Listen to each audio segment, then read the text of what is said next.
Buenísimo. Bueno, vamos a dejar grabada la sesión para que todos los que quisieran haber participado y no puedan tengan acceso entonces a esta información.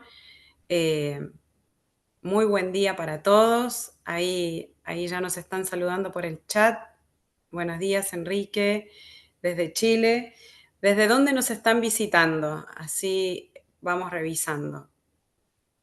Si nos quieren informar por el chat y vamos leyendo y vamos viendo de dónde nos visitan. A ver, Vanessa, buen día. Desde Salta, Camila, de Argentina. Ah, Vanessa es de Chile. Violeta desde Córdoba. Bien, hay una buena representación, ¿eh? De Sudamérica. Teníamos también inscritos de Colombia, aquí está, Angie de Colombia. Había también de México, así que somos varios. Creo que de España también teníamos algunas inscripciones. Seguramente están por conectar. Así que bueno, agradecerles a cada uno este espacio, este tiempo para poder compartir y conversar. Mi nombre es Gisela Pastorino, tengo diagnóstico de Meniere hace aproximadamente 9 meses y, y bueno, en este camino que vengo recorriendo me ha tocado encontrar con excelentes personas, muchas de ellas con enfermedad de Meniere, otros familiares y también profesionales, como hoy nos convoca entonces con Bernardita Alvear, que es fonoaudióloga, con más de 13 años de experiencia. Ella trabaja en rehabilitación vestibular, así que, y además hace todo lo que es investigación. Y con Esteban Suárez, que es fonoaudiólogo, y trabaja en el área de otoneurología en el Sanatorio Allende de Córdoba. Así que un placer estar con ustedes, poder hoy compartir esta experiencia y nos puedan informar, asesorar y ayudar a entender un poquito más sobre el señor Menier y otras cosas más, ¿no? Respecto a la rehabilitación vestibular. Así que bienvenidos a todos. Les quiero comentar que vamos a dar lugar primero al conversatorio dirigido a pacientes, personas que padecemos la enfermedad y luego vamos a habilitar por el chat el área para hacer preguntas. Tengo algunas preguntas de las cajitas que dejaron ustedes en el Instagram, así que vamos a revisarlas terminada el conversatorio y además las preguntas que quieran hacer a través del chat. Así que bueno, aquí dejo a los expertos para que nos cuenten un poco de su experiencia con el Menier y qué es y qué no es y cómo seguimos. A ver. Bueno, gracias Gisela. La verdad es que muy buena idea de poder hacer este tipo de conversatorios abiertos a la comunidad, para despejar dudas, sobre todo bueno, para informarse. Mucha gente que por algún motivo no logra informarse bien y tiene muchas dudas de lo que le está pasando, o del camino que tiene que seguir, o por qué las cosas no funcionan en su caso. Bueno, hay muchas cosas que, que hay que tener en cuenta, pero es lindo tener estas instancias para poder informar sobre todo, porque esa es la idea, informar bajado, digamos, al idioma del paciente, no entrar en tanto tecnicismo. Si bien yo, como siempre les digo a los pacientes, a mí me gusta explicar bien las cosas en cierto idioma que se entiendan, pero porque me parece que también los pacientes tienen, y la familia que viene acompañando, tienen, eh, tienen derecho, y está bueno que sepan, ¿no? ¿Qué está pasando? ¿Por qué pasa? Porque de esa forma se conocen, saben qué pueden hacer bien, saben que, o mejor dicho, se dan cuenta de que, bueno, esto que yo estoy haciendo no está tan bien. Educar un poco al paciente para que su caminar por este diagnóstico, o por cualquier otro diagnóstico vestibular, sea, sea más ameno y sea, digamos, con mejor rumbo, digamos, que tenga mejor rumbo todo esto. Así que, bueno, esa es un poco la idea de este conversatorio. Yo les voy a compartir, es una imagen como para tener en cuenta, para hablar, y es la única imagen que vamos a compartir, no es una clase ni mucho menos, pero para tener en cuenta, en primer lugar voy a mencionar algo, porque si no, hay gente que es muy quisquillosa con esto. La palabra Menier es un apellido y no se escribe así como está ahí. Lo que pasa es que mi computadora no me deja hacerle el tilde, ¿no? El de segunda E tiene un tilde como al revés, lo aclaro por las dudas, pero así está, es como se escribe realmente. Bien. Yo empecé o ideé un poquito este conversatorio haciendo una introducción que siempre hago ante la primera vez que yo recibo el paciente. Llego al diagnóstico de Meniere y le explico un poco de qué se trata esto, ¿no? Me parece muy importante, como dije recién, como la educación del paciente para que sepa qué tiene, qué le anda pasando y cómo se puede comportar todo esto. Entonces, si bien no es una clase técnica, me parece importante tener en cuenta cuestiones básicas. El oído, nuestro oído, tiene tres partes, ¿no? El oído externo, el oído medio y el oído interno. Hay mucha confusión con esto porque hay pacientes que vienen, no, me dijeron que tengo un problema en el oído medio, que tengo un problema en el oído externo. Y en verdad, el gran problema que tiene la enfermedad de Meniere, o donde se da la enfermedad de Meniere, es en el oído interno. Eso dejarlo súper claro y está bueno que sepan. El problema existe en el oído interno. El oído interno es un sector que tiene dos funciones muy importantes. Bien, una que es la audición a través de la cóclea, que es un poquito más conocida, ¿no? La cóclea, el caracol, ¿no? Eso es un poquito lo que estudiamos muchas veces en el colegio, etcétera. Y otro que tiene o que contiene sensores de la función vestibular, que es la parte vestibular del oído interno, ¿sí? Que ahí donde está, muchas veces escuchamos esto de, está el órgano del equilibrio. En verdad hay sensores de equilibrio que son muy importantes para nuestro, obviamente, nuestro funcionamiento a nivel vestibular o de equilibrio, pero no es lo único que regula el equilibrio, ¿sí? Son sensores. Dentro de ese oído interno existen dos líquidos. ¿Bien? Bien sencillo. La perilinfa, que no vamos a hablar, no tiene ningún sentido hablar de eso, y la endolinfa. Bueno, la enfermedad de Meniere se produce cuando esa endolinfa, por algún motivo, comienza a aumentar su producción. Se empieza a incrementar adentro del oído interno. El oído interno está como encapsulado en hueso, por ende, no tiene para dónde ir ese incremento de presión, hay mucho más líquido de lo normal, entonces empieza a alterar esos sensores, tanto de la audición como del equilibrio.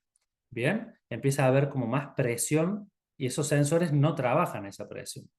Entonces se empiezan como a funcionar por momentos o por episodios mal. Bien, eso es importante. Entonces, es por eso que la enfermedad tiene, por un lado, síntomas auditivos, y por el otro lado, síntomas vestibulares o de equilibrio. O sea, por un lado tengo la audición rara, por otro lado me agarra crisis de vértigo, básicamente. Entonces, también es muy importante mencionar de dónde viene esa endolinfa. Bien, porque seguramente van a surgir preguntas relacionadas a, por ejemplo, las ingestas de sal, etcétera. Entonces, es decir que la endolinfa, en verdad, no viene de afuera del oído, viene de adentro, viene de unas células especiales que tenemos, unas células secretoras, un conjunto de células que están en determinados lugares que se llaman células oscuras. Esas células son las que producen la endolinfa. Y por algún motivo X, bien, empiezan a aumentar la producción de endolinfa. Bien, ¿por qué motivo? Bueno, por motivos multifactoriales, pero en los últimos años se ha investigado muchísimo tanto los factores ambientales como los factores genéticos. ¿Sí? Hay factores genéticos que hablan digamos, de familias con Meniere, de autoinmunidad, de enfermedades asociadas al Meniere, bien, como enfermedades sobre todo autoinmunes, etcétera. Entonces, tenemos factores como multifactoriales que pueden incrementar o pueden generar este aumento de endolinfa. Nosotros, como médicos, clasificamos en sí a la enfermedad de Meniere dentro de lo que son los síndromes vestibulares, o sea, los síndromes que dan síntomas vestibulares como mareo, vértigo o pérdida de estabilidad, en episódicos espontáneos. Así es el Meniere. El Meniere es una enfermedad para nosotros episódica y espontánea. ¿Qué quiere decir? Que son episodios, independientemente, después vamos a hablar de la duración, pero son episodios con periodos intercrisis y son espontáneos, vienen de la nada. Yo puedo estar manejando, caminando, trabajando, viendo una película en el cine y me viene. No depende de algo particular, no depende de que si yo me acosté, de que si yo, no sé, me pegué en la cabeza, por ejemplo, de que si yo consumí algún tipo de sustancia. No depende de eso, depende de la espontaneidad, ¿sí? Entonces, por eso también es bastante indescifrable y de ahí viene esta sensación muy justificada del paciente con la enfermedad de Meniere de la ansiedad que genera. Es decir, ¿cuándo me va a pasar otra crisis? ¿No? Esto de, ya tuve tres, pero ¿cuándo me viene la otra? Hace un año que no tengo nada. Y ahí como que el paciente empieza a sentir esa ansiedad bueno, que se han abordado en otros conversatorios, creo también hasta con el licenciado Leonardo, ¿no, Gisela? Han hablado mucho de eso. Sí, sí, es como Eh, la ansiedad en Chile por el terremoto. ¿Cuándo viene el próximo? Totalmente, claro, estás Sí, ahí pendiente de que no vaya a ser cosa que ya venga, exactamente, sí. Entonces, para resumir un poquito, el Meniere, la enfermedad de Meniere se manifiesta con síntomas auditivos, pérdida de audición, zumbido, sensación de oído lleno, fluctuaciones de estos síntomas, días que yo no tengo nada, días que siento el oído súper tapado, bien, igual me conozco, días que yo ya sé que me levanto y mi oído está mal, muy tapado y yo sé que ese día es muy probable que tenga un episodio. Y ahí empieza un poquito esa angustia, esa ansiedad, ese pánico, esa fobia, decir no quiero salir de casa porque hoy seguro que algo me pasa, no quiero ir a trabajar porque seguro que algo me pasa. Entonces, fíjense hasta dónde llega, ¿no? Esa incertidumbre de la espontaneidad.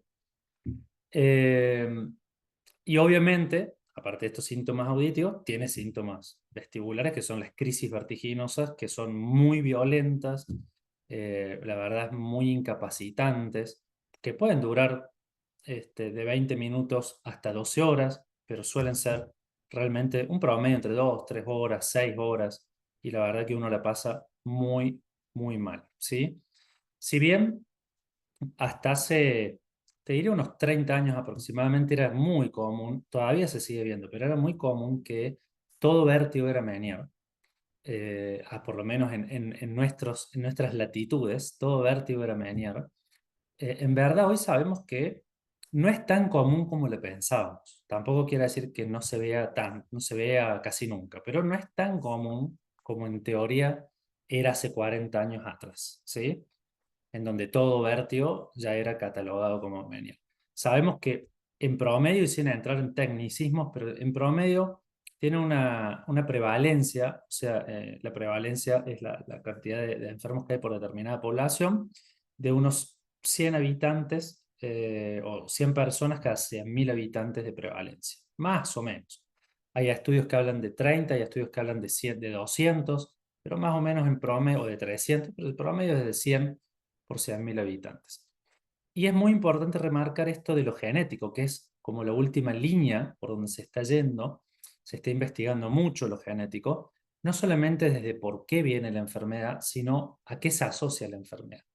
Sabemos que genéticamente se puede asociar a varias cosas y creo que por ahí va un poquito la respuesta a las terapias que vienen en adelante, ¿sí? Por ahí va la línea terapéutica para tratar de dar una solución real o permanente al menos, ¿sí? Que no sea algo más bien paliativo, sino algo que nos permita, no quiero usar la palabra curar, pero sí manejar muy bien el Meniere de tal forma que no sea más un problema para el paciente que lo sufra.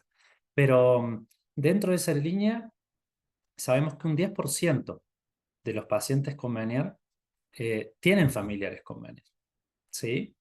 Tienen familiares con Meniere. Entonces, fíjense cómo eso que hablaba recién de la enfermedad multifactorial, bueno, Fíjense cómo se abona esta teoría con familiares. Yo tengo, por ejemplo, tres parejas de hermanos que tienen Menier, ¿sí? Y con distintas edades, uno, no sé, uno de 50, otra chica de 35, otros que se llevan muy poquito edad, pero bueno, están ahí, siempre hermanos, por lo menos a mí me ha tocado ver hermanos, no padre-hijo o madre-hijo, pero siempre en esa categoría de hermanos. Bien, en esta, vamos a, dejamos de compartir esto, ¿sí? Perfecto. Eh, no sé si, bueno, yo hasta acá quiero hacer como la introducción de lo que es, o de lo que es el Menier, etcétera, pero también me gustaría mencionar algo que si bien es técnico, me parece muy útil tener en cuenta, de, respondiendo un poquito a una pregunta muy común que la tiene Gisela preparada. Me voy a adelantar un poquito a las preguntas, Dale, pero me voy dale. a introducir en esta pregunta que es, ¿cómo se diagnostica el Menier? Y es una pregunta Es, muy, muy importante. ¿Por qué? Porque es muy común que en la época que nos toca vivir, llena de tecnología y llena de avances tecnológicos por todos lados, uno espere de que el Menier se diagnostique con algo puntual, con que me tenés que hacer tal cosa y con eso sabemos que yo tengo Menier. Y la respuesta es simple, la respuesta es que el diagnóstico de la enfermedad de Menier, como muchos diagnósticos dentro de lo que son las enfermedades vestibulares, ¿no? O otoneurológicas, son básicamente de diagnóstico clínico, ¿sí?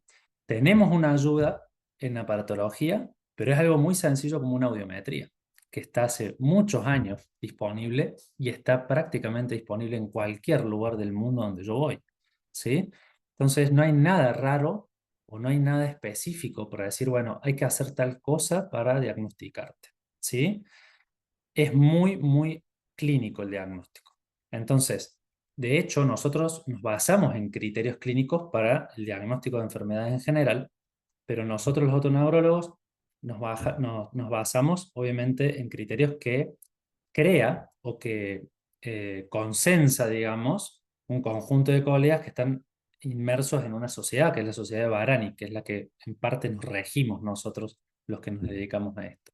Entonces, para resumirle los criterios, son tres criterios.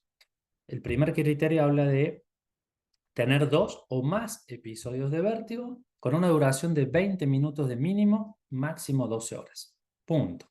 Ese es un criterio a cumplir. Bien. El otro criterio es la hipoacusia.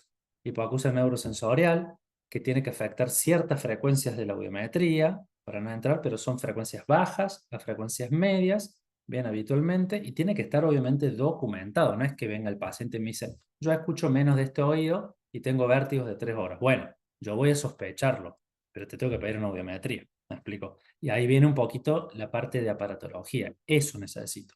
No necesito otra cosa, necesito eso. Bien. Y el tercer criterio, o el tercer sí, relato que nos tiene que decir el paciente es la fluctuación de sus síntomas auditivos, que no solamente habla de la audición, no es me baja la audición, me aumenta la audición, hay días que escucho bien, hay días que escucho mal, porque hay pacientes que hacen mucho hincapié en la audición, pero hay pacientes que tienen mucho más percepción sobre el acúfeno, por ejemplo. Entonces te dicen, tengo más acúfeno, tengo menos acúfeno. ¿Y cómo escuchas? No, yo escucho bien, pero en verdad la fluctuación del acúfeno habla de que auditivamente fluctúa el oído. Pero el paciente no nota tanto esa pérdida auditiva, no le presta mucha atención, le molesta más el zumbido. Y tiene lógica porque el zumbido es algo muy molesto, ¿sí? Entonces es como que me llama más la atención el ruido que no escuche del todo bien. Entonces voy a quejarme del ruido, ¿bien? Y la plenitud esta de la plenitud auditiva o la sensación de oído lleno, que la decimos, como que tengo el oído con algo, lo tengo tapado. tapado, claro, como un tapón de cera, y vos lo revisas, no, mire, ¿sabe qué? No tiene tapón de cera. Pero yo lo siento tapado, doctor, ¿seguro que no tengo cera? Entonces, son esas tres como síntomas auditivos que son la pérdida auditiva, el zumbido o la sensación de oído tapa, ¿sí? Obviamente del oído afecta. Esos son los criterios que usamos nosotros para el diagnóstico, si bien Hay actualmente avances, hay protocolos de investigación, nos basamos también en la famosa electrococriografía que nos ayuda, sí nos ayuda, pero no es algo que si nos da bien yo descarto el problema, no, ese es el tema, no están nuestros No es criterios, determinante, digamos. no es determinante. Entonces, ¿me ayuda? Sí, me ayuda. ¿Necesito hacerme un BNG? Sí, con test calórico. Y está bueno, no está mal no hacerlo, para nada. Pero no lo uso como criterio. Lo tengo, Mm. me da mal, sé que tengo una hipovalencia de un lado, perfecto. Y justo es el lado que el oído está afectado, bueno, es algo que me aporta un granito.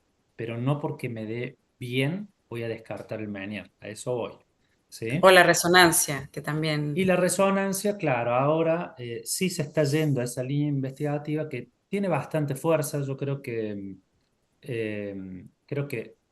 va a ser, va a ser parte de los criterios, no sé cuándo, pero seguramente, porque estos criterios de los que yo le hablo ya tienen sus años, ya tienen sus 9 años más o menos.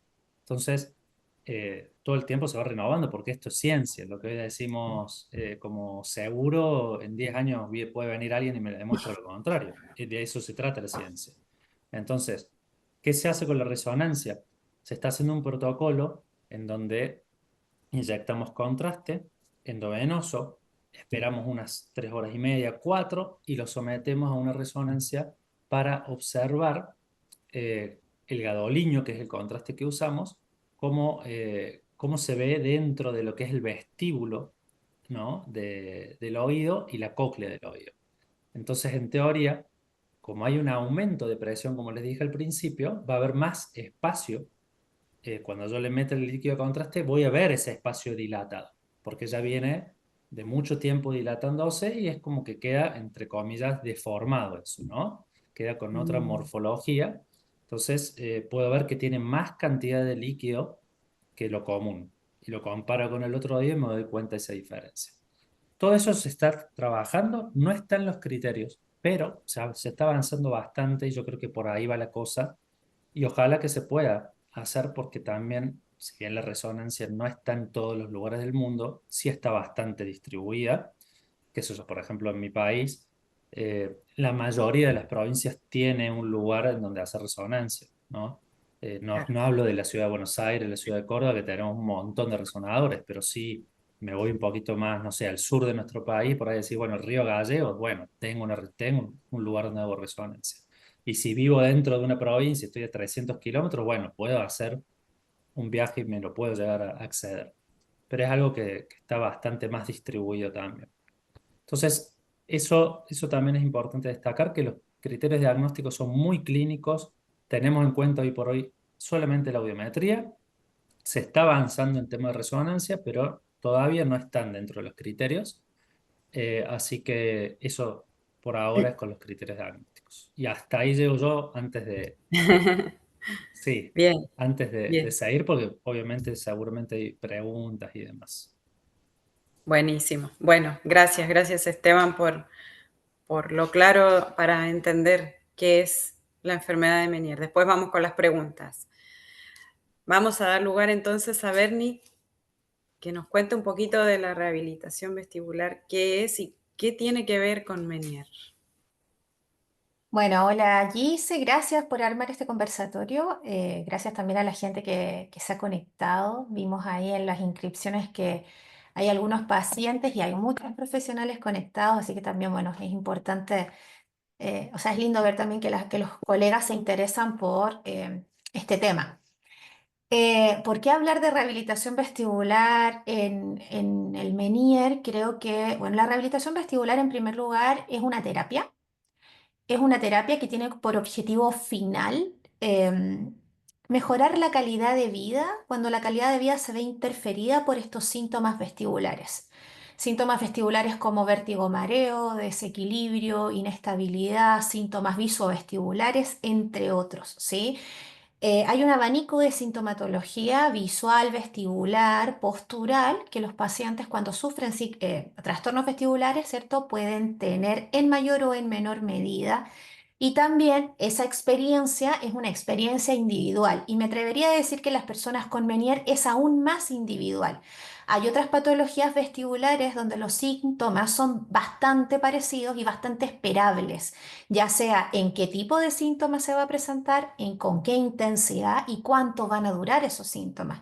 En el caso de la enfermedad de Meniere, los síntomas del paciente son bien individuales y son muy diferentes entre persona y persona, considerando también que muchas veces el Meniere tiene otras comorbilidades del sistema vestibular o de otros sistemas. Entonces la experiencia siempre considerar que es muy individual, ¿sí? Capaz que tú, Gise, tienes algunos síntomas, ¿cierto? Que de los que hemos estado hablando en algún minuto, que otros pacientes nunca lo han experimentado o lo han experimentado muy brevemente, ¿sí?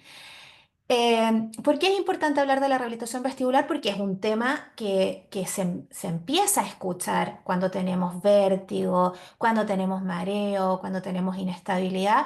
Y siempre es importante aclarar que, claro, que vértigo, ¿cierto? Es un síntoma, no un diagnóstico, y es un síntoma que tributa a muchas patologías.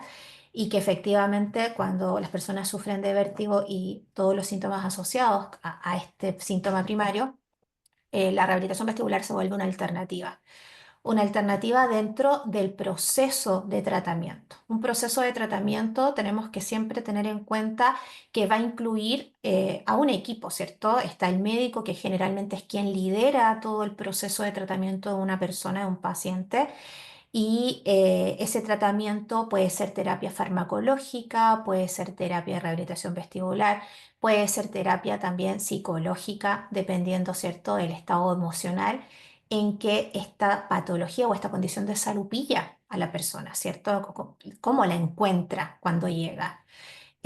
A veces nos encuentra muy bien, otras veces no tan bien, ¿cierto? Otras veces nos encuentra con otras comorbilidades que tienen que ver con la salud mental, y que claramente esta inseguridad, como decías tú, que me gustó la analogía con la sensación de los terremotos, ¿cierto? De no saber cuándo viene, aumenta naturalmente mi ansiedad, aumenta mi tristeza también, ¿cierto? Porque me pone mal, aumenta mi angustia, mi depresión, si es que tengo una depresión de base. Entonces, también considerar que la parte emocional es una arista súper importante de tener en consideración en un tratamiento. Ahora, todos los pacientes necesitan todas estas terapias y todos estos tratamientos, la verdad es que no, ¿sí? Y de eso vamos a hablar un poquito más adelante, que específicamente cuándo, ¿cierto?, una persona con enfermedad de Meniere podría verse beneficiado con una terapia de rehabilitación vestibular. También me parece importante mencionar cómo trabaja la rehabilitación vestibular. Siempre se define, yo siempre digo, la terapia de rehabilitación vestibular es más que una terapia física, pero sí se basa principalmente en ejercicios de movimiento. Ejercicios de movimiento que van a buscar echar a andar los mecanismos que tenemos a nivel central. La terapia se basa en la neuroplasticidad. Nuestro cerebro tiene la capacidad de recuperar funciones perdidas desde siempre hasta siempre, es decir, no hay edad para esto.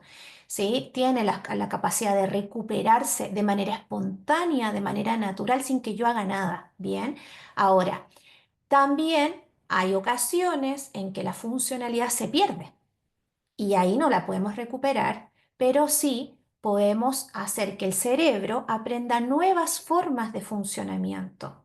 ¿Sí? Se reorganiza, se repondera sensorialmente, porque, como bien dijo el doctor Suárez, el equilibrio, ¿cierto? Acá ya no hablamos solo de vértigo, de mareo, hablamos de equilibrio. El equilibrio involucra muchos sistemas, uno de estos y uno de los más importantes, y es el que nos ocasiona estas patologías, el sistema vestibular. Pero el sistema vestibular se comunica con el sistema visual, ¿cierto? Y con otros sistemas que van a facilitar que una persona logre mantener el equilibrio. Por eso es que, por ejemplo, una persona que pierde los oídos a nivel vestibular, digo, puede seguir caminando, puede seguir manteniendo el equilibrio, porque hay otros sistemas que van a eh, de cierta manera suplir la función, o el sistema nervioso central, el cerebro, va a reaprender nuevas formas de funcionar, ¿bien? Y de eso se trata la rehabilitación, en eso nos enfocamos los rehabilitadores y rehabilitadoras vestibulares. Ahora, esos procesos como les decía, son individuales, requieren un tiempo que a veces varía entre paciente y paciente, ¿cierto? Para conseguir los objetivos y también cada uno de nosotros tiene un techo, ¿sí? Y ese techo depende de múltiples factores, o sea, no todos nos movemos de la misma manera, no todos tenemos la misma actividad física, ¿cierto? La terapia de rehabilitación vestibular es una terapia activa, requiere de que el paciente se mueva. Si el paciente va a la terapia una vez a la semana y el resto de la semana se queda en su casa sentado, la verdad es que no se fijan los aprendizajes a nivel central. Entonces se trata un poco de eso, de trabajar con la neuroplasticidad, que es buena, que sucede de manera natural, que es efectiva, pero es lenta. Entonces, ¿dónde aparece la rehabilitación? En acelerar el proceso, en ajustar el proceso, porque es lenta y a veces en eso se desvía un poco, entonces hay que traerla a camino de nuevo para que en este caso, vuelvo a repetir, el cerebro use su máxima capacidad de compensación, ¿cierto? Para devolverle la calidad de vida a una persona que ha dejado de hacer cosas que antes disfrutaba. Sí, yo creo que eso es como lo más lindo de la terapia, es que uno acompaña a una persona en un proceso de recuperar, ¿cierto? Esas actividades que antes disfrutaba y que ya las dejó de disfrutar y por ende las dejó de hacer, ¿sí? Eso es en términos generales la rehabilitación y creo que es una herramienta de la que hay que hablar, que hay que mencionar, que es una posibilidad, no para todos, pero que a muchos pacientes, ¿cierto?, los beneficiaría. Bernie, ahí en ese sentido, ¿cuándo se recomienda la rehabilitación vestibular en Menier? ¿Hay que cumplir algunos hitos como para decir, ahora sí hay que hacer rehabilitación o, o en qué Bien, momento? mira, sabemos que la enfermedad de Meniere tiene distintos estadios, ¿sí? Hay personas, y así como son los estadios, vuelvo a decir, es distinto cómo lo vive cada persona, Cada uno. ¿bien? Por ejemplo, eh, por lo general, al comienzo, ¿cierto?, de los primeros estadios de la enfermedad de Meniere, la persona te cuenta los hechos así. Yo tengo episodios de vértigo, ¿cierto?, con toda esta sintomatología que dura horas. A veces me puede llegar a durar 12 horas, 10 horas. Pero resulta que yo me acuesto, descanso, ¿cierto? O se pasa ese tiempo que duran mis síntomas y al otro día yo estoy bien como si nunca me hubiese pasado nada hasta Ujú. la siguiente crisis. Entonces, si yo le pregunto, si esa es la situación, es decir, tú tienes una crisis que dure una cierta cantidad de horas y luego estás bien hasta la próxima crisis, la verdad es que no hay mucho que hacer en el camino, ¿te fijas? O sea, como que tú no es que dejaste de hacer cosas, no digo que no impacte porque impacta lo mismo, es decir, Claro. yo, por supuesto que quedo con esa incertidumbre de cuándo va a volver a aparecer esto. Y a veces lo que uno hace con esos pacientes es hacer unas sesiones más que nada de consejería, que también es terapia, ¿te fijas? O sea, de Claro. consejería para más o menos lo que estamos haciendo ahora. Hacer educación, que entiendas de qué se trata esta patología, que veamos algunas formas de prepararnos para esa crisis que probablemente ocurra de nuevo, ¿te fijas? Pero no vamos a hacer una rehabilitación física porque la verdad no es No es necesario. necesario, Ah, claro. no es necesario. En cambio, hay otras personas que yo te diría, ahora, hay personas que desde el comienzo, ¿cierto? Y lo hemos hablado nosotras también, en la intercrisis, es decir, entre una crisis y otra, sienten mareo, sienten síntomas visovestibulares. Hay cosas que le están impactando y me dicen, yo ya no puedo, por ejemplo, hacer esto porque desde que me pasa esto siento tal y cual cosa. Me mareo cuando hago esta actividad, no puedo sostener esta otra. Ahí sí. Por eso que el caso hay que evaluarlo siempre individualmente. Eh, esos fenómenos, en mi experiencia, se producen más frecuentemente cuando, aparte de enfermedad de Meniere, hay otras cosas vestibulares, Mm. en mi experiencia, ¿sí? Cuando es pura, la verdad es que no. Bueno, y después cuando avanza la patología, ¿cierto? Hay cosas que se empiezan a instalar en algunas personas, no en todas. En algunas personas se empiezan a instalar más temprano que tarde algunos síntomas, ¿cierto? Como inestabilidad, como Ujú. mareo, ¿cierto? Que son un poco más sostenidos. Eh, a veces se da pie, ¿cierto?, a mareos que se sostienen durante todos los días, sensación de inestabilidad o sensación de caída que se sostiene Constante. durante todos los días. Exacto. Y ahí sí Claro, yo te diría, o sea, yo creo que la pregunta es así. Entre crisis y crisis, ¿hay situaciones sintomatológicas que frenan tus actividades del día a día? Sí. Ahí yo te diría que hay que evaluar si la rehabilitación es una alternativa que podría beneficiar, ¿cierto?, tu proceso de tratamiento, porque sigues con el tratamiento médico, sigues con las otras indicaciones, pero hay que evaluar, siempre hay que evaluar. Con esto que tú me dices, si te podrías ver beneficiada con una terapia de rehabilitación que te haga un poco eh, calmar esa sintomatología. ¿Sí? claro, O aprender a responder a esa sintomatología, enseñarle a tu cuerpo a aprender a responder a esa sintomatología. Porque una cosa que suele suceder es que cuando tenemos estos síntomas de manera permanente, dejamos de confiar en nuestro equilibrio. mm, Por eso, y aparece el miedo. Y el miedo, ¿cierto?, nos frena a hacer muchas cosas. Entonces, si yo no confío en mi equilibrio, dejo de hacer un montón de cosas y el dejar de hacer un montón de cosas hace que aparezcan nuevos síntomas, entonces se produce, ¿cierto?, esto como una ola de nieve que va aumentando en el tiempo. Entonces ahí yo te diría que sí, es súper importante tener algún tipo de tratamiento terapéutico que implique moverse y que implique desafiarte a hacer cosas de movimiento y cosas que hoy te provocan síntomas para que en el futuro esos síntomas no te impacten tanto o los sientas más leves. claro. Hoy me siento muy identificada con lo que están comentando, ¿eh? No sé el resto de la audiencia, pero sí, efectivamente, cuando, en mi caso particular, ¿no? Que yo tengo como los síntomas muy activos y varias personas del grupo que tenemos en Instagram me han comentado sus experiencias, me dicen, estoy haciendo esto, aquello, lo otro, porque quiero bajar los síntomas y aquellos que tienen los síntomas muy activos, a diferencia de quienes solo tienen las crisis, que no digo que sean menores ni poca cosa, eh, es como un constante desafiarse, ¿no? Decir, estoy re mareada, pero igual me voy a parar de la silla y voy a ir hasta la cocina. Entonces, esos pequeños detalles que uno empieza a valorar más, eh, la importancia de moverse, ¿no? Y de activarlo al cerebro, como decías, de mantener el cerebro ahí activo. Y te quiero hacer una pregunta que teníamos acá dentro de las preguntas, es ¿qué relación tiene eh, este tema de la rehabilitación con la migraña? Porque, o tal vez también para el doc.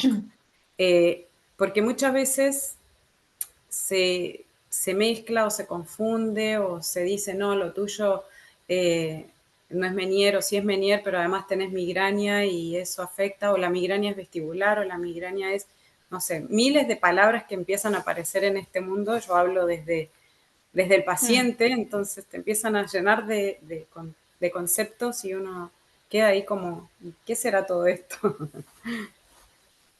Sí, ahí antes de la Eh, rehabilitación yo creo que es importante esa diferenciación desde el diagnóstico, Eso. ahí, para que lo sí, expliques, Teo. totalmente. Digamos, los pacientes con Meniere, sabemos que existe no una relación de si tenés Meniere vas a tener migraña, si tenés migraña vas a tener Meniere, pero sí hay pacientes en un porcentaje considerable pacientes con enfermedad de Meniere que pueden ser migrañosos, ¿sí? O que también, aparte de la enfermedad de Meniere, pueden desarrollar la migraña vestibular, que es un tipo de migraña, ¿sí? Y ahí es donde se complica todo. Y ahí es donde yo creo que también respondiendo un poquito, o mejor dicho, aportando lo que dijo Bernardita recién, ahí es donde tomamos contacto mucho más con la parte de rehabilitación. Cuando el paciente ese tiene, por motivos de la migraña o la migraña vestibular, síntomas asociados, porque ya tengo la crisis, se me va, yo dije recién, se va la crisis y se va la crisis. Y bien dijo Bernie recién, generalmente después de una crisis, el paciente con Meniere no tiene mayores inconvenientes en el periodo, salvo la parte auditiva, pero hablando de lo vestibular no hay ningún problema. Ahora, queda el miedo, queda todo, pero funcionalmente está bien. Ahora, cuando existe una migraña vestibular de base, se activa completamente y ahí es donde tenemos que ya recurrir a la parte de rehabilitación para que comience a trabajar y comience a darle esa, ese aporte que nos da la rehabilitación desde la contención y desde lo físico también, ¿no? Claro. En cuanto a sus síntomas vestibulares a causa de la migraña. Pero sí hay pacientes, obviamente, con migrañas vestibulares y enfermedad de Meniere. Está documentado, está incluso genéticamente se está relacionando con algunos genes.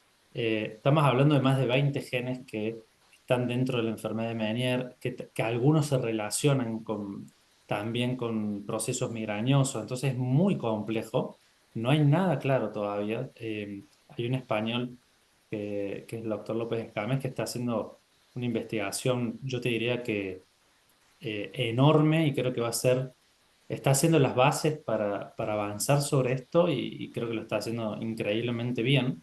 Tiene todo un Qué bueno. equipo de fondo, pero sinceramente los avances que ha habido, te diría en estos últimos 10 años, 15 años cuanto mucho, ha sido monumental, pero sí se ve eso hasta genéticamente, ¿no? Esta Mm, relación. Eh, es importante también agregar, si se me permite, y pasando un poquito al tema del tratamiento, porque me parece importante mencionar desde lo médico, ¿no? Sacando el tema de rehabilitación, desde lo médico que hacemos, nosotros tenemos como dos focos de tratamiento.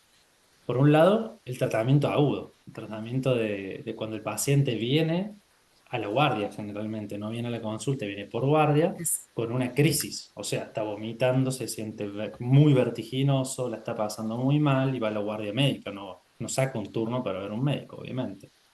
Entonces, por un lado ese tratamiento agudo y por el otro lado el tratamiento de intercrisis. El tratamiento agudo, no, lo que nosotros tratamos de hacer es bajar el malestar.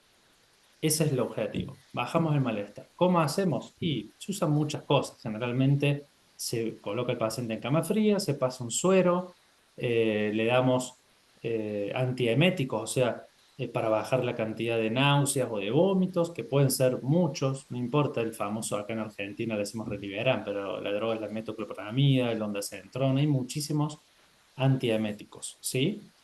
Que podemos usar. También podemos usar digamos, sedantes centrales, como pueden ser un Valium, ¿no? Un diazepam, por ejemplo, que nos ayuda a que el paciente pierda, entre comillas, la conciencia de lo que está viviendo, o sea, bajarle la sensación de conciencia de su vértigo y lo dormimos para que como que le apagamos un poquito el sistema para que esa mm, sensación de vértigo desaparezca, entre en un estado de, bueno, ya estoy relajado, me dormí y listo, ¿sí?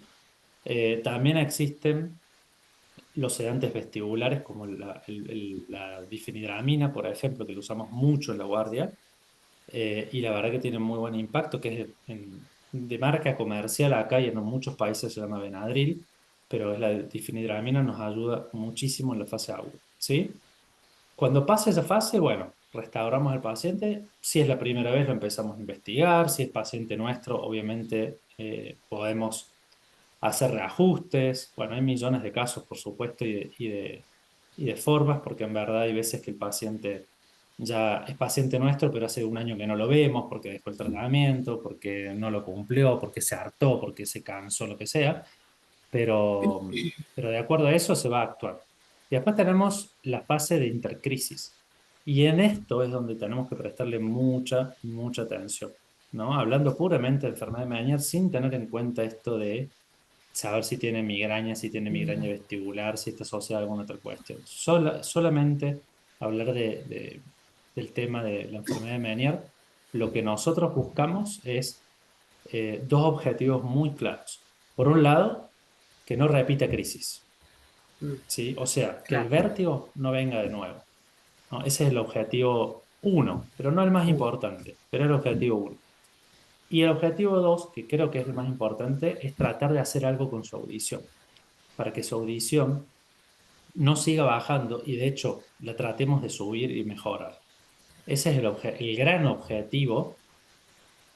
Parece secundario porque el paciente viene muy molesto con el vértigo. El paciente viene y dice, hace lo que sea, pero que no me venga más una crisis de vértigo, ¿no? Sí, Pero cuando uno los tiene en el consultorio, sabemos que el vértigo lo manejamos, yo te diría que en el 85% de los casos bastante bien. Reducimos las crisis mucho con la medicación. Reducimos no solamente en frecuencia, sino que también en la intensidad de la crisis, ¿no? Pacientes que tienen 3 4 horas de crisis, qué sé yo, una vez al mes o 2 veces al mes, la reducimos a capaz que 2 o 3 veces al año, con media hora de duración o con 10 minutos. El paciente viene y te dice, no, nada que ver lo que tenía, ya como que me bajó mucho, me siento raro, me da un poco de vuelta, pero no me da la náusea, no vomito. Entonces, se maneja bastante bien. Pero cuando pasamos esa etapa, el paciente viene y te dice, che, la audición, el zumbido, ¿cuándo se me va a pasar eso? ¿Qué puedo hacer para eso? Entonces, por eso, si bien es un objetivo que al parecer es secundario, para nosotros es lo más importante, la audición. Porque aparte también es un sentido. La audición claro. es un sentido muy importante que cuando se ve mermada, realmente la sufrimos mucho. Mm, Entonces, nuestro objetivo con el tratamiento es tratar de subir esa audición.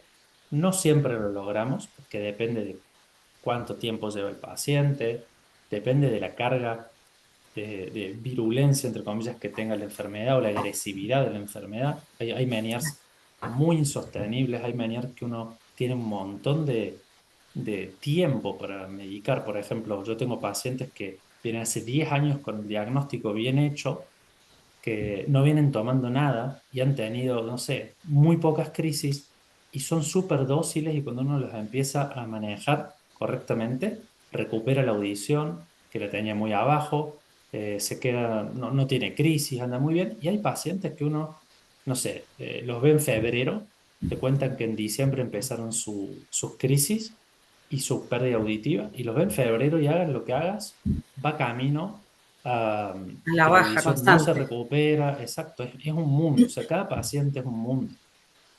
Por eso también es tan difícil de generalizar esto.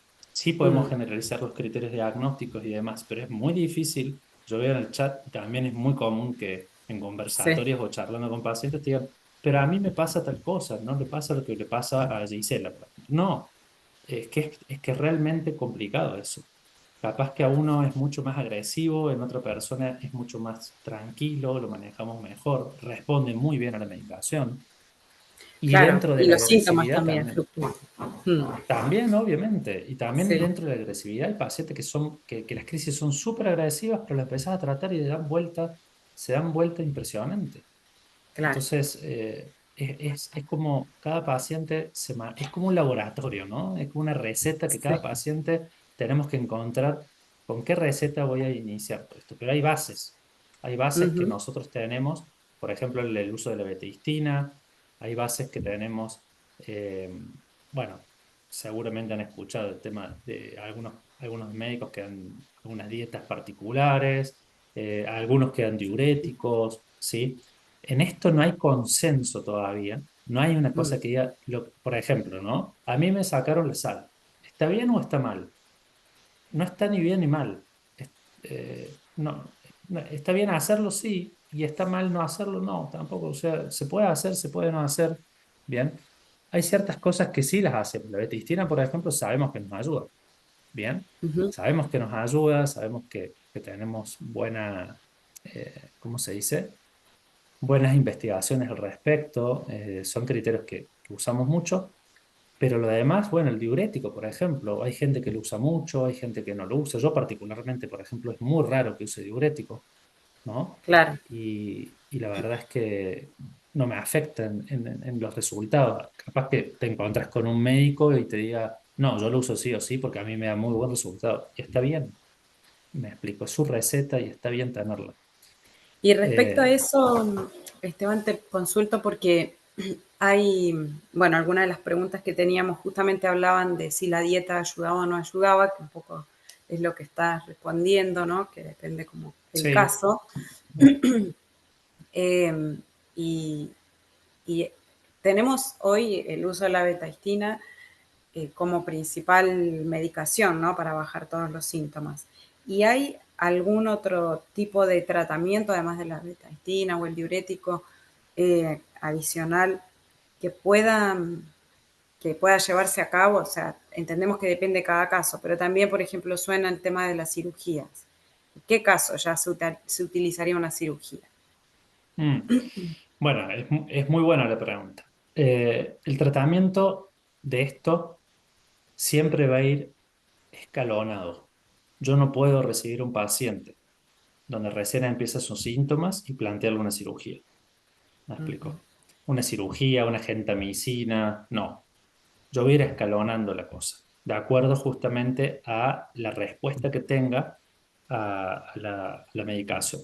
Siempre, y esto es en general en medicina, siempre vamos de menor a mayor, ¿sí? Pruebo con betistina tal dosis, no me anda, le subo la dosis, no me anda, paso otra cosa. Por ejemplo, le puedo agregar el diurético, no me anda, y ahí voy pasando, ¿sí? Pero en general, en líneas generales, yo comienzo con la medicación, con la betistina. Si es algo en donde el paciente en ese minuto viene, ya es la primera vez que lo veo, pero viene de crisis en crisis, ha tenido 2 o 3 meses muy malos, yo también, aparte de eso, hago un tratamiento que es como un tratamiento de shock. Yo le doy meprednisona vía oral, que es un corticoide, para desinflamar, ¿no? Esas células que producen la endolinfa, por la teoría esta de la inflamación de esas células, de la producción de endolinfa, yo le doy una meprednisona, que es un corticoide importante, con buena potencia y efecto antiinflamatorio en esas células. Entonces, con el objetivo de que eso desinflame y me ayude. Entonces, por un lado el corticoide y por un lado la betistina. El corticoide lo hago de 9 a 15 días, depende, pero sí le dejo que continúe con la betistina. Si eso no me resulta, porque yo empiezo con una dosis intermedia de betistina, que para mí, bueno, las dosis máximas son de 6 comprimidos, o sea, 144 miligramos por día. Yo arranco habitualmente con 96 miligramos, con 4 comprimidos diarios. Si no responde, puedo subirlo, ¿sí? Y si eso no me responde, porque generalmente el paciente viene y dice, che, sigo teniendo crisis, el oído no me mejora, paso ya un poquito más a la acción, a la invasiva, digamos, o sea, a colocarle algo intratimpánico, ¿sí? Las Lo inyecciones que in- se llaman. sí, yo arranco siempre con la dexametasona, no con genta, yo voy a explicar por qué, pero con la dexametasona con la intención de que tenga una acción local antiinflamatoria más potente que la meprednisona. Eso se puede usar una dosis, 2 dosis, hasta 5 dosis, no hay problema, ¿sí? Habitualmente volvemos a repetir el concepto, de menor a mayor, menos agresión, ¿sí? Voy valorando, no me arrebato, no digo, bueno, porque tuviste una crisis te voy a hacer 5 inyecciones, no, te voy a hacer una y te valoro. ¿Va bien? No te toco más. No, no va tan bien, mejoró un poco, pero todavía no del todo, bueno, pasamos a una segunda dosis, ¿no? Entonces vamos siempre de menor a mayor. Paso a Si eso paso. no funciona, claro, y si eso no funciona, che, ya te hice la betistina, no funciona, te hice el diurético, no funciona, te hice la dexa intratimpánica, la meprednisona, no tenemos respuesta. Está muy agresiva la cosa, eh, ya estoy incapacitante, ya tengo 3 crisis a la semana, no puedo trabajar, vengo de 6 meses así. Bueno, ahí sí empezamos a hablar de la famosa gentamicina o de las opciones quirúrgicas. Bien, Ok. pero siempre agotando las otras instancias. Siempre, siempre, siempre. Por eso también, vuelvo un poquito a lo que dije antes. Es bueno explicarle al paciente por qué pasa esto, cómo se puede manejar, y que el paciente sea parte de eso. Porque yo Mm, creo que mientras más sepa uno, y esto es la vida, ¿no? Mientras más conocimiento tenga uno, más libertad de decisión va a tener, ¿sí? No, no es una cuestión paternalista de la medicina, si te tengo que operar, te voy a operar, porque yo creo que no. Es, mira, dice, ¿sabes qué? tu medicación no responde, te expliqué, no está funcionando como esperábamos, pero es hacerlo parte también del paciente del tratamiento, no es darle por darle y vos cumplí lo que yo te digo, Claro, ¿no? Es claro. explicarle. ¿Por qué? Porque también el uso de gentamicina, el llegar a una cirugía, implica cuestiones irreversibles. O sea, si yo te pongo una gentamicina, voy a tener una acción ototóxica, aparte de vestíbulo tóxica. Sí, voy a frenar los vértigos probablemente, pero también te voy a sacar audición. Entonces, Claro. cuando yo paso eso, es porque la audición del paciente hace, no sé, 6 meses no me responde. No hay Mm. forma, ¿no? Está muy baja, sé que no lo voy a mejorar con nada. No Entonces se ahí sí recupera. me animo. Claro, ahí sí me meto a decir, bueno, te voy a hacer la gente porque la audición no responde con vos. Está muy baja Claro, la audición y me meto. No me importa que va a hacer un daño, el daño ya está hecho, ya ¿sí? está ahí. No voy a ser yo que te haga el daño. Entonces, sí tenemos la opción de la gente. ¿Cuánto? También igual que la Dexa. Hago una, espero la respuesta, no me arrebato, no me hago 5 seguidas. No es que te cito todas las semanas, no. Te cito una semana, hacemos la agenda, espero un mes, 2 meses, 3 meses. Tiempo hay, ¿sí? Tiempo Ok, hay para ver la respuesta. Si el paciente, que es en el primer mes, me hace 5 crisis más, por supuesto, paso a la segunda dosis, ¿sí? Pero si el ok, paciente anda muy bien, listo, no te voy a ya seguir está. metiendo. Mm. Y Y eso en también cuanto a la responde un cirugía, poco a lo del sí, el uso de la betaestina, porque a veces uno piensa, voy a tener que tomar betaestina toda la vida. Bueno, me imagino que tendrá la misma relación, dependerá de la evolución. sí, exactamente. Y es toda una receta. Mira, les comento un caso que tuve hace poquito. Un paciente que por lo menos hace 6 años que estoy atendiendo, respondió súper bien a la betistina, mejoró sus niveles auditivos, tenía una audición en -50, ahora la tiene, decibeles, ahora la tiene en 15, o sea, está escuchando increíble. Se me ocurrió después de 2 años de usar una betistina 3 comprimidos diarios, empezar a bajar la dosis. El primer año ya empecé hasta que se quedó con 24 miligramos. Estuvo 6 meses con 24 sin síntomas, la audición impecable. Y en marzo le dije, perdón, en diciembre del 2023, le dije, no vamos a, no vamos a usar más betistina. Se la saqué la betistina. Resulta que en abril empezó con una crisis increíble, 4 meses después, y no solamente con crisis, la audición se fue de vuelta a pique. Por suerte, creo que en este paciente tenía una muy buena respuesta, entonces por suerte, dándole la betistina, la meprednisona, lo recuperé bastante rápido, en 2 meses ya venía muy bien, la audición en 3 meses ya me había mejorado mucho, y así quedó, así quedó. Entonces, ahora, por supuesto, volví a los 3 comprimidos porque andaba muy bien con 3 comprimidos y está bien. Pero hay pacientes que no les sucede eso, hay pacientes que en verdad, por más que tengan esas crisis, las querés recuperar y no hay forma de recuperar. ¿Sí? Entonces, a eso iba también con que cada paciente es un mundo, es como una receta que uno va haciendo y conoce, bueno, a fulano voy por este lado, a sultano ya no puedo hacer esto, tengo que ser más agresivo, tengo que Claro, estar con controles más estrictos, ¿sí? ujú, Porque es muy agresiva la enfermedad en él. claro. Entonces, ya cuando hablamos, pasando al tema quirúrgico, cuando hablamos de cirugías, cuando yo ya tengo un paciente que no hay manera, no hay forma, No hay ya nada más probé que hacer. todo, hice todo, no hay manera, y ahí sí planteo la cirugía. Y hay Ok, distintas cirugías, ¿no? Hay cirugías que sí son mucho más agresivas, ¿no?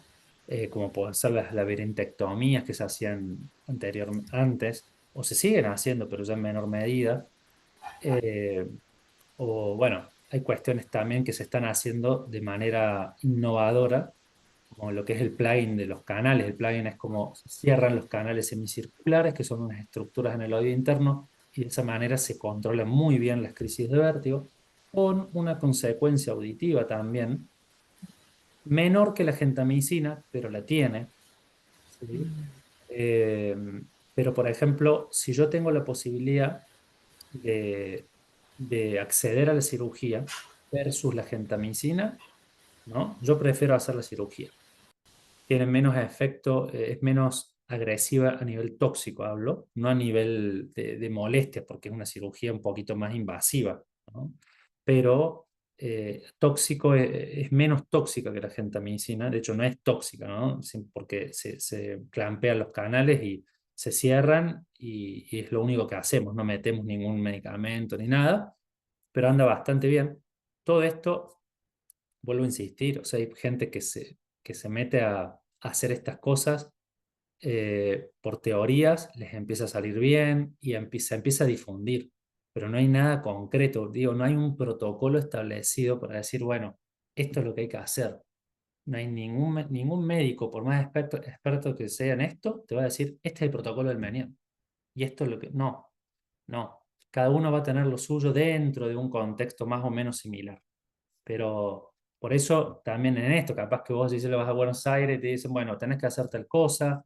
Y yo te digo, no, no, mi opinión es distinta. Pero no es porque el médico que te ve no sepa. No, es porque tengo otra opinión. ¿Me explico? Hay mucha variedad De opinión, de claro, opiniones, ¿sí? Del paso a paso en eso. en el paso a paso.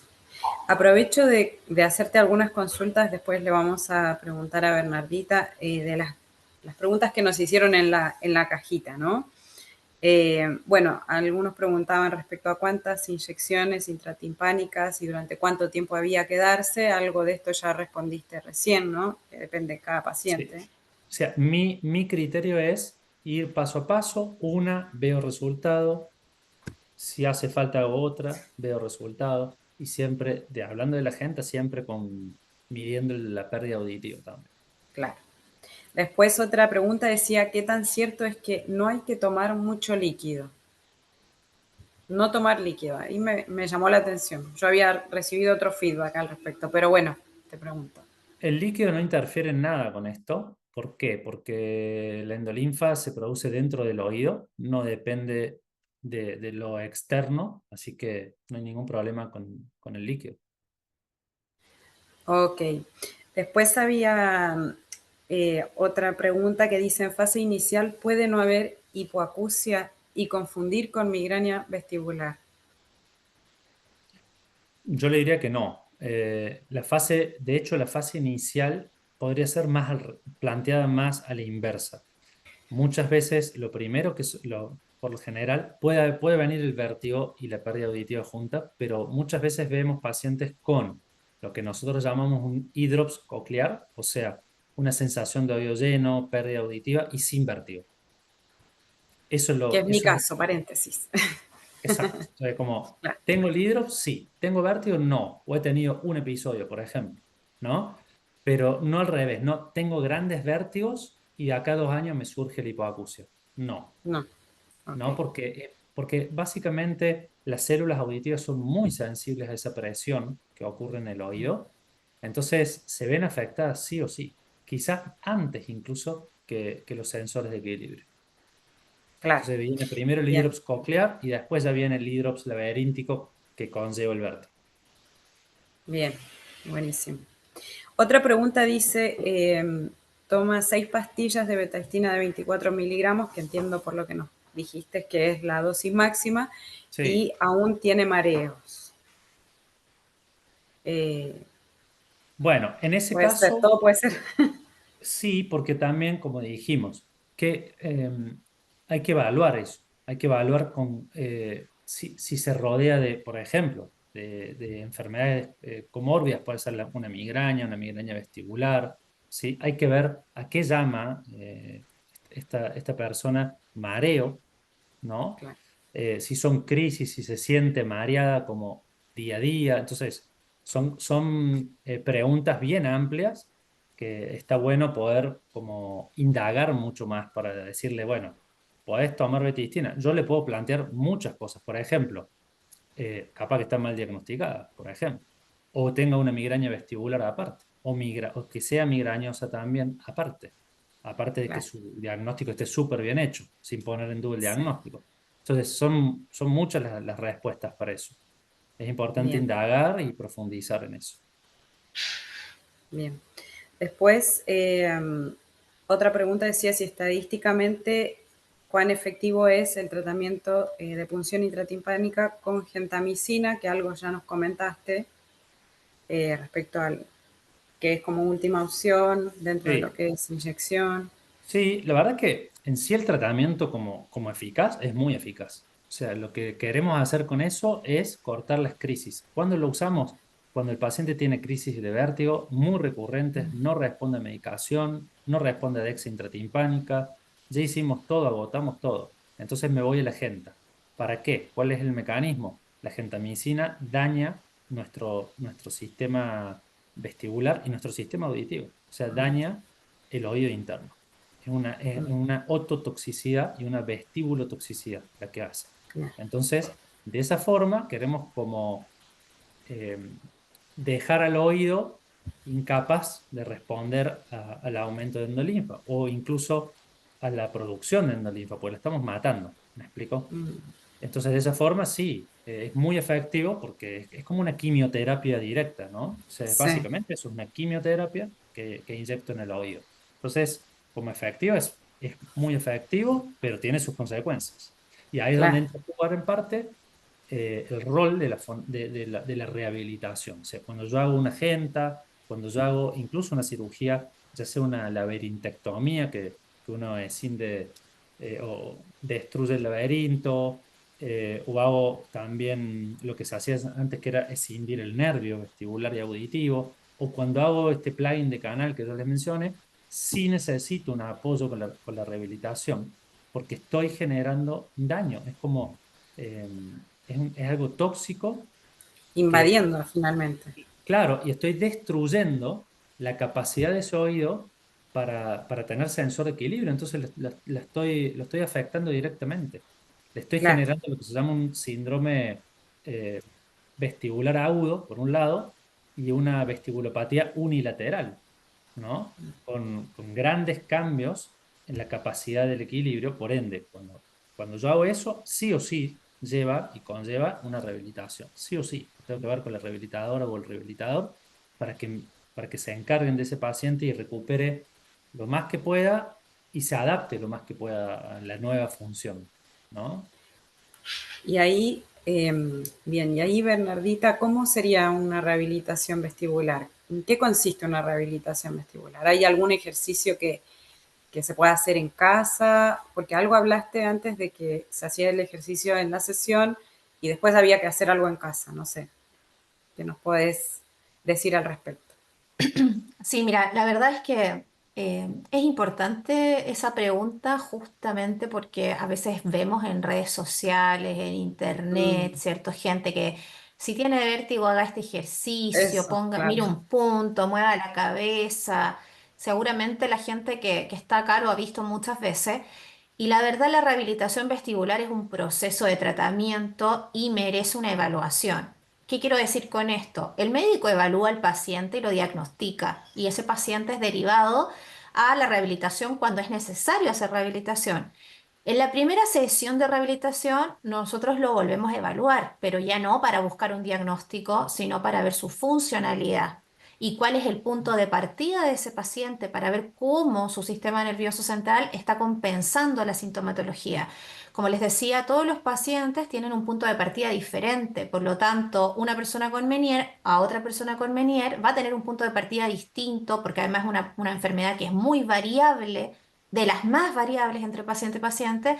Lo mismo una persona con neuritis vestibular, con migraña vestibular, ¿cierto? Yo tengo que ver por medio de una evaluación funcional cómo y cuánto ha compensado su sistema y a partir de ahí hacer una terapia. No es cualquier ejercicio. Por ejemplo, y se los voy a dar por ejemplo porque lo he visto muchas veces en TikTok, ¿cierto? Mira un Eso. punto, mueve la cabeza y eso te va a quitar el vértigo.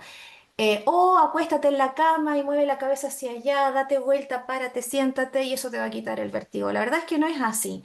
No es así. Primero porque la velocidad a la que yo tengo que... Este ejercicio realmente existe, o sea, es un ejercicio dentro de una gama de ejercicios que se hacen en rehabilitación vestibular. Esto yo te diría que es uno de los básicos. Pero ya a qué velocidad lo voy a hacer ya marca una diferencia. Hay pacientes con los que yo parto a esta velocidad, pacientes con lo que parto a esta velocidad.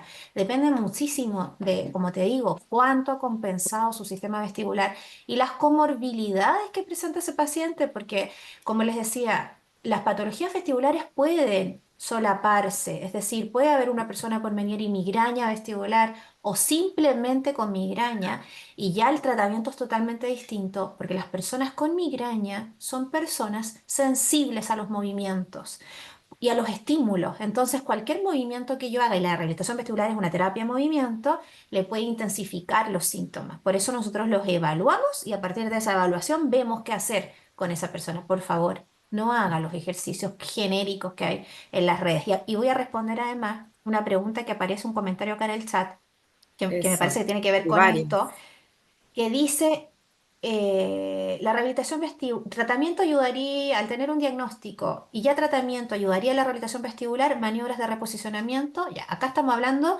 de dos cosas distintas. Las maniobras de reposicionamiento no son rehabilitación vestibular.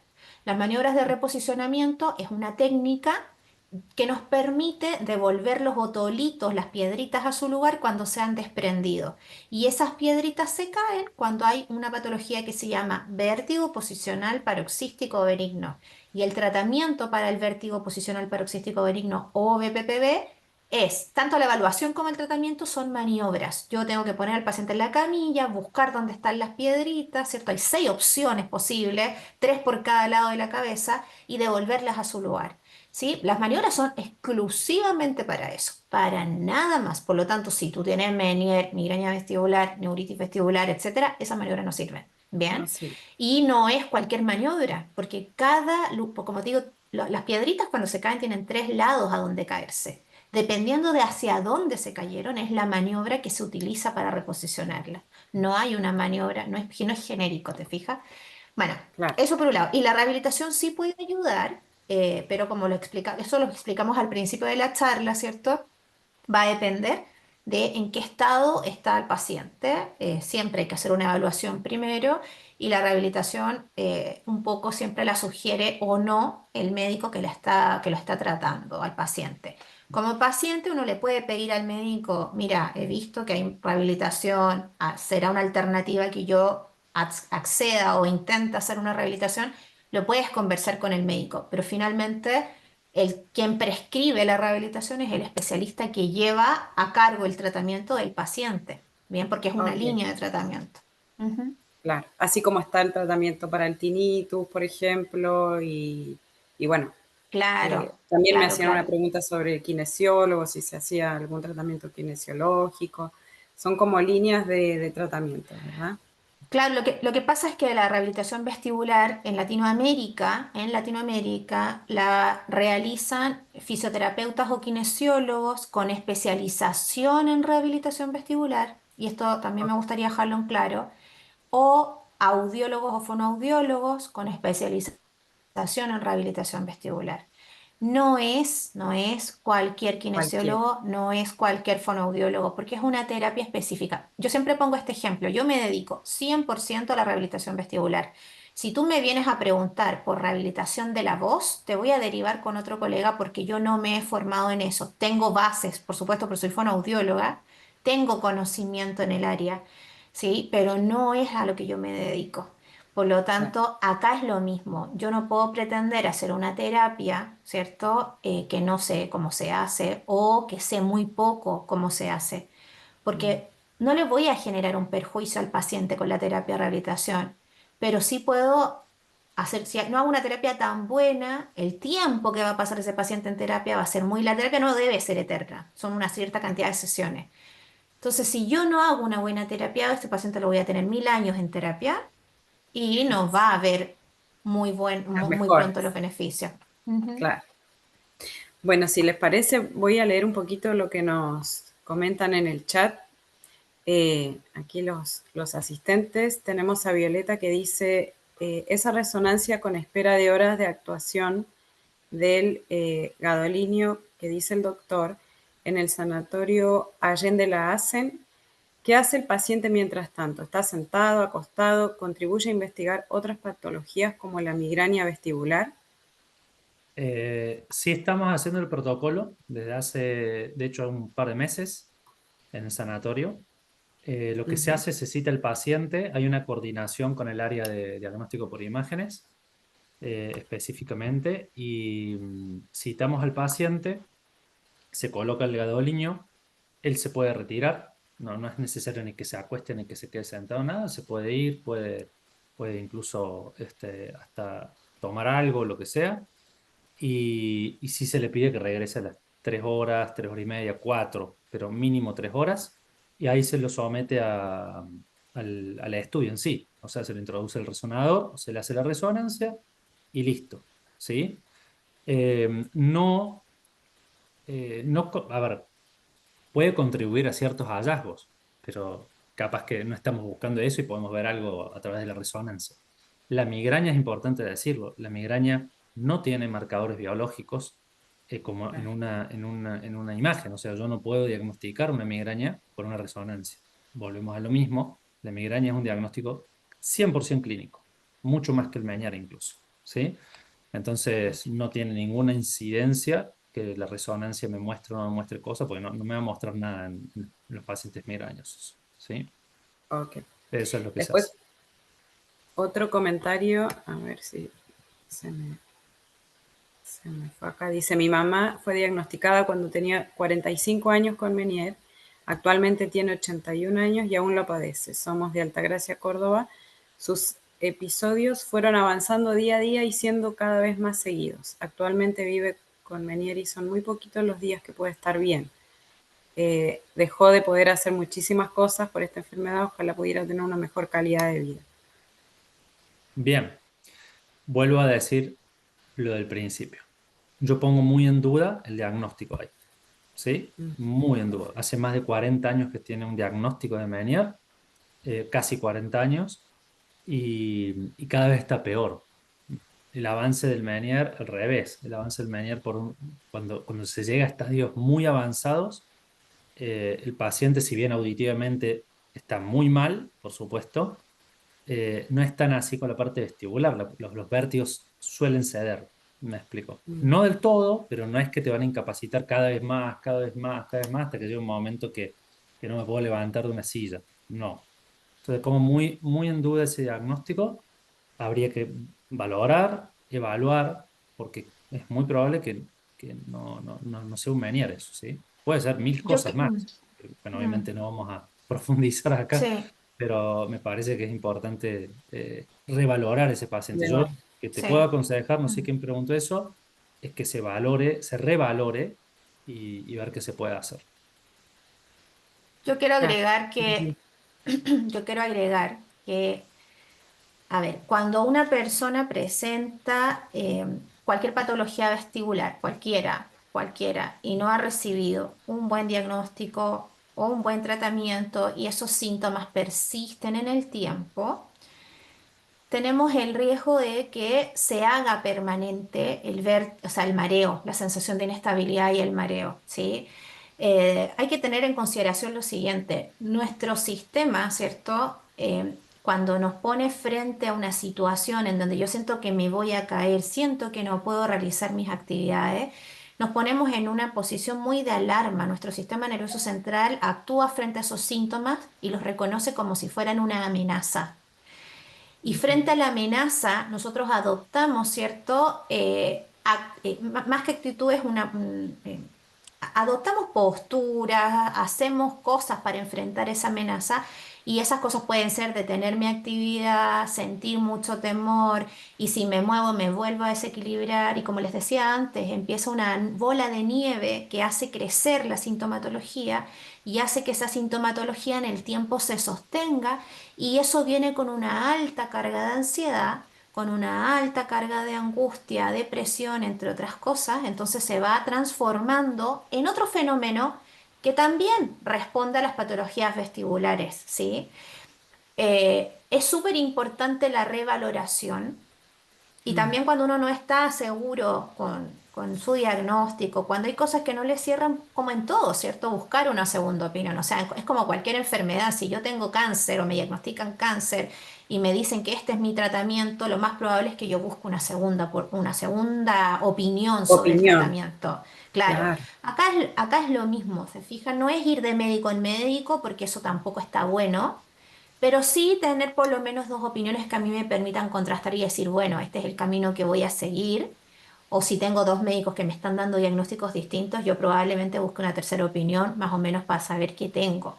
Y otra cosa súper importante, a la persona que hizo esta pregunta, me dice que su mamá tiene Cristina. 81 años. También aquí el factor edad, y hablo como desde mi perspectiva de rehabilitadora, el factor edad es sumamente importante tenerlo en consideración. ¿Por qué? Nosotros en general, cuando hablamos, por ejemplo, del síndrome de Meniere, ¿cierto? De la enfermedad de Meniere es un síndrome. Y en vestibular siempre hablamos de síndromes. Hay una causa, hay una situación que desencadena una serie de síntomas, ¿sí? O hay una serie de síntomas, viéndolo al revés, hay una serie de síntomas que si yo busco encuentro una causa. Cuando las personas pasamos cierta edad, ¿cierto? Nuestros síndromes cambian un poco y se habla más que nada de síndromes geriátricos. Los síndromes geriátricos nosotros tenemos un curso de vida, ¿cierto? Todo lo que cómo nos hemos alimentado, cuánta actividad física hemos hecho, cómo nos hemos cuidado, cuántas patologías, cuántas operaciones, etcétera. O sea, llegamos a los 81 años con una historia de Una vida. historia, claro. Exacto. Entonces hay que entender que cualquier síntoma que yo tenga hoy, por ejemplo, mareo, por ejemplo, inestabilidad, por ejemplo, sensación de caída o caídas, ¿sí?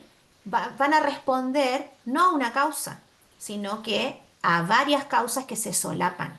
Y es muy difícil encontrar la raíz de eso. Ahora, acá hay un antecedente. Sufrió, por ejemplo, si es que el diagnóstico estuvo bien hecho, sufrió de enfermedad de Meniere. Es una razón más para ese desequilibrio o ese mareo que tiene hoy. Pero eso se solapa con qué medicamentos consumo, qué otras patologías tengo, si tengo hipertensión, si tengo diabetes, etcétera. Entonces, como para sintetizar, en una edad temprana o en una edad adulta media, ¿cierto? Yo puedo tener un síndrome que significa una causa, me da múltiples síntomas. Pero cuando ya estoy en edad avanzada, un síntoma puede responder a múltiples causas. Y por eso, nuevamente, ¿es importante ahí buscar alternativas? Sí, porque independiente que yo tenga 20, 80 o 100 años, tengo que tratar de mejorar mi calidad de vida. Y eso se puede mejorar con terapias, ¿cierto? Y devolviendo un poquito la funcionalidad o manteniendo lo que ya existe para que no se deteriore más. Yo igual sugeriría ahí una revaloración tanto médica como funcional.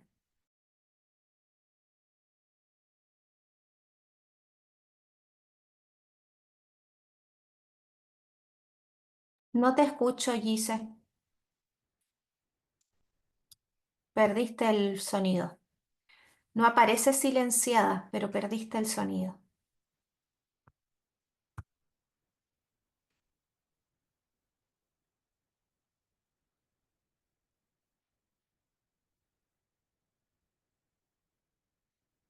Mientras Gise reactiva su audio, o si te quieres, no, no te escuchamos, pero no aparece silenciada. Si quieres, a ver, actívalo ahora. Ahí te silencié. No. Si quieres, te desconectas y te vuelves a conectar mientras yo respondo algunas preguntas, Gise. ¿Tú nos escuchas? Sí, ok.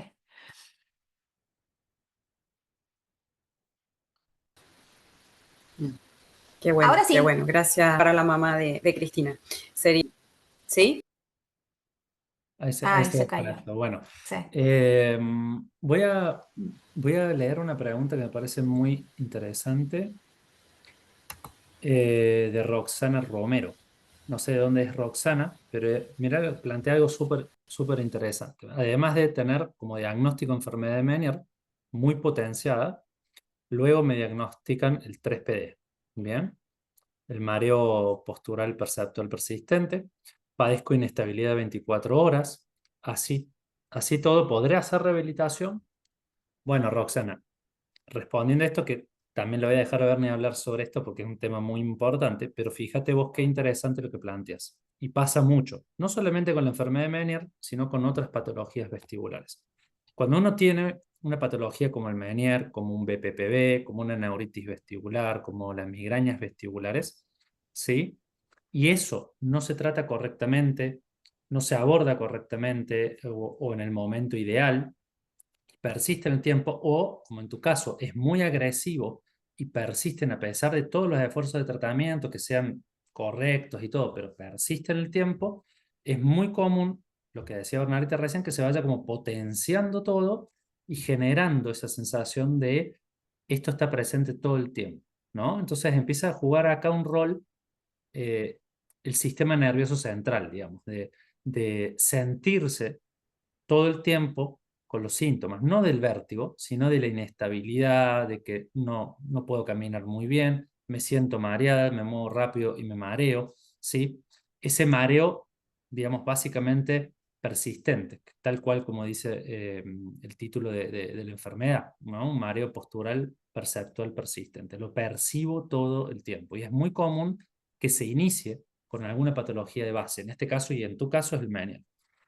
Obviamente, y acá le voy a dejar a Bernie, pero de hecho la pregunta no es, así todo podría hacer rehabilitación. Es la indicación para hacer rehabilitación. Vos tendrías que hacer rehabilitación. Esa sería tu indicación. Vos venís a consultorio a consultarme esto, yo te digo, mira Roxana, más allá de la medicación, yo quiero que empecemos rehabilitación, porque por ahí va la solución a lo tuyo, ¿sí? O por ahí va a ir quizás la respuesta a lo que vos estás notando y sintiendo, ¿sí? Bernie, no sé si querés agregar algo más. Sí, era lo que venía comentando, ¿cierto? No le había puesto el nombre, pero un poco lo que les venía comentando, esto de que nuestro sistema, ¿cierto?, reacciona a esta amenaza sintomatológica y van persistiendo los síntomas en el tiempo. Bueno, podemos hacer otro conversatorio para hablar de tres. ¿Me están escuchando? Sí, podemos hacer otro conversatorio, para es que escuchaba mucho silencio, para hablar de 3PD y otras patologías vestibulares, pero bueno, acá la terapia de rehabilitación es una alternativa muy favorable para las personas que tienen mareo persistente. Es la forma, porque justamente lo que yo le tengo que enseñar a mi sistema, primero a mi cerebro, es a funcionar de nuevo. Tengo que desafiarlo a las condiciones, ¿cierto?, de movimiento a las que me enfrento en el día a día. Pensemos lo siguiente. Nosotros vivimos en un mundo que se mueve todo el tiempo. En Chile más todavía, ¿cierto? Se mueve cada cierto tiempo un montón.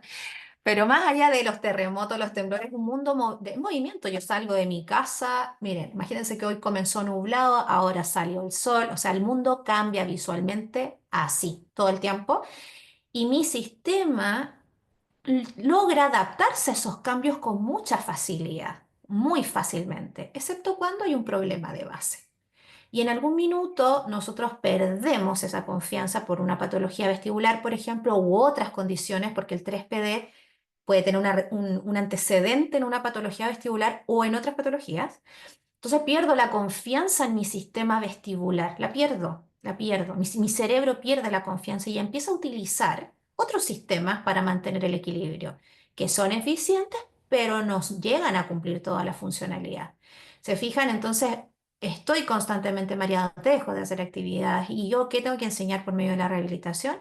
Le tengo que enseñar a mi cerebro a utilizar todos los sistemas de manera adecuada, lo tengo que desafiar constantemente a que vuelva a hacer ciertas actividades, ¿cierto? Y eso permita en el tiempo hacer que los síntomas empiecen a ceder y yo pueda volver a recuperar la confianza en mi equilibrio y pueda ser capaz de volver a habitar este cuerpo que en algún minuto, ¿cierto?, dejó de tener la capacidad de desplazarse con normalidad. Para eso es la terapia. Y creo que sí es muy favorable en personas con, o sea, lo más favorable en personas con 3PD, ¿cierto? Ahora, hay que saber hacer la terapia, porque no es cualquier cosa, vuelvo a decir lo mismo, no es cualquier ejercicio y de hecho la terapia del 3PD es una terapia específica, ¿bien? Bueno, no sé si ahora me escuchan. ¿Se escucha? ¿Ahora sí? Ah, qué bueno, qué bueno. Hay varias consultas en el chat. Ahí vi que, bueno, ya algunas están siendo respondidas directamente o otras las vamos conversando. Eh, Acá hay una persona que dice hace un mes que no vengo bien, varios episodios de vértigo, tomé corticoide, la betaistina, me hice la electrocoreografía y me da 23 del izquierdo, que es el afectado, y 23 del derecho. No se entiende. ¿Significa que es Menier? Bueno, Difícil. un poquito, sí, no sé si esta persona estuvo desde el principio. La electrocócleo es un estudio que podemos tener en cuenta, pero no forma parte de los criterios. Lo más importante es valorar todos sus síntomas, valorar en general desde cuándo, cómo son los síntomas, bueno, en serio, hacer una buena anamnesis, o sea, sentarse con ella y hablar. Una buena anamnesis requiere unos 30, 40 minutos, ¿no? Claro, No es a través de esto, y no es el fin tampoco del conversatorio, pero sí te puedo dar un consejo. Siempre trata de ir a especialistas que se dediquen a esto, médicos que hagan esto, y que a ver, te encaren y comiencen la consulta preguntándote cómo son tus síntomas, cuánto te duran, ¿no? Y bueno, esas preguntas son las claves. No es la clave pedirte mil cosas. ¿Sí? La clave es sentarse, charlar con vos al menos 30 minutos a ver qué te está pasando y a partir de ahí empezar a pensar en diagnósticos que quizás no tienen nada que ver con el mañana, pero en general es así. Eso es lo que yo te puedo aconsejar. buenísimo. Bueno, creo que estamos llegando al final de esta jornada, de este conversatorio, así que agradecerle a todos los que asistieron, a las consultas que nos hicieron por esta vía y también por el Instagram. Agradecer al doctor Esteban, a Bernardita también por esta coordinación, por este tiempo que han dedicado para atender todas nuestras consultas y estar aquí explicándonos un poquito más sobre qué significa Menier y cómo podemos abordarlo. Así que veo también muchos comentarios de agradecimiento aquí de la audiencia, así que agradecerles particularmente por su tiempo y su disposición. Es muy, muy importante para nosotros que nos entiendan desde este lado. Así que muchas gracias. Yo te quiero agradecer a ti, Gisela, por tener la iniciativa de armar este grupo que si bien está centrado en la enfermedad de Meniere, creo que contribuye a que también las patologías vestibulares, ¿cierto?, sean un tema más conocido por la población general. Muchas veces los conocimientos se quedan en el mundo académico, en el mundo científico o clínico, pero es súper importante que las personas que tienen que convivir con síntomas vestibulares también, ¿cierto?, puedan tener acceso a educación y educación de calidad. ¿Sí? Así que yo te agradezco, ojalá no sea la única instancia y en algún futuro podamos organizar algo también más centrado en patologías vestibulares en general, ¿cierto? Para responder preguntas de personas que están viviendo con otras situaciones de salud. Obvio, sí, feliz, feliz. Bueno, igualmente me sumo a las palabras de Bernie. Primero, gracias a los que estuvieron. Gracias, Gisela, por esta instancia, porque ayuda también colabora un montón, saca dudas y eso es muy, muy importante porque, ya sabemos, pero hay muchísimas dudas al respecto y sobre todo cuando está uno recién diagnosticado y no sabe para qué lado ir. Eh, Está bueno hablarlo, está bueno ponerlo sobre la mesa y sacarse todas las dudas, ¿bien? Así que, bueno, nosotros seguimos a disposición si surge eh, alguna otra instancia para poder conversar, para poder charlar o compartir nuestra experiencia también. Seguro, seguro que van a haber nuevas instancias, así que nos seguiremos reuniendo. Así que gracias a todos por su asistencia y bueno, vamos a subir después el video y ya coordinaremos nuevas instancias para aclarar dudas y seguir enterándonos de los avances de la tecnología respecto de la investigación, ¿cierto? Respecto a esta enfermedad y seguramente también profundizando en temas vestibulares para apoyar otras personas que viven otras realidades y que también les podemos ser de ayuda. Así que muchas gracias, que tengan un excelente domingo. Un abrazo, cuídense mucho. Chao, Chau, chau. chao. Chao, gracias.